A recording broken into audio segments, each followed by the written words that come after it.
Hi, Leah and Autumn. I wanted to give you some feedback about the work that you did unpacking the DHS versus Regents of the University of California case. Um, some people may wonder, why did Dr. Biggs assign this case? But clearly you did not, because I really appreciated the way that not only did you do such a nice job unpacking the case, but you tied it to some of the things that you've learned through our readings and the implications for school leaders. When I start off and look at your Twitter headline, the essence of your headline is right on point. Um, and that is, when you're going to rescind a policy, it's important to follow the correct procedures. Sometimes school leaders, just like in this case, get caught up whereas they want to change a policy, but you can't just be arbitrary and capricious about doing that. And I thought this was an important case because all of the things that you shared with your classmates when unpacking it about Daca and giving some information about Daca, which is something that not a lot of people understand. You also talk about some of the missteps that were made along the way. The supporting points that you made, I thought, were right were right in line with thinking that not only school leaders but all leaders who are responsible to the public should keep in mind. It's a different thing when we're talking about people who are not functioning as state actors. But as you know, school leaders do have that responsibility.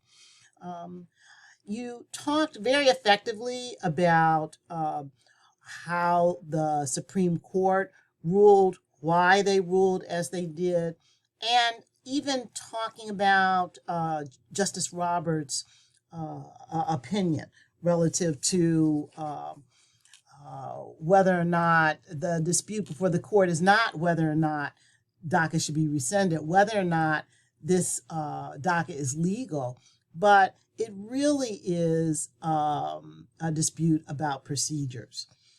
Um, as I said in the very beginning, I appreciate the fact how you tied this case back to issues around the Plyler decision. And the Plyler decision, as you know, is grounded in the 14th Amendment Equal Protection Clause that all residents who are within school age have the property interest, just as any other kid, to attend public school. And I appreciate the fact that you said, well, we're not going to try and pry into their status as far as being documented or undocumented. Um, I, I thought it was important too how you tied it to a problem that we're having all over the country relative to the retention of teachers. Because too, if DACA is rescinded, that's going to impact a number of teachers.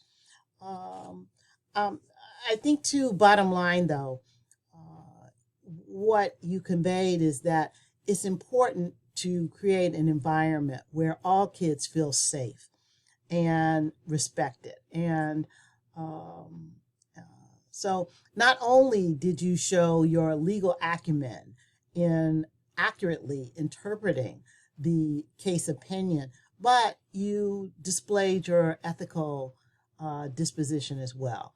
And, so I think, I mean, I think that is something that I've hoped that you would be able to reconcile those two qualities over the course of the semester. And I see that you've done just that. So I'm going to record your grade as 100%. I think that you've done a very nice job on this and a number of other things during the course of the semester. So if you have questions, issues, or concerns, please don't hesitate to reach out to me and let me know how I can continue to serve you. Until then, continue to be well. Thank you.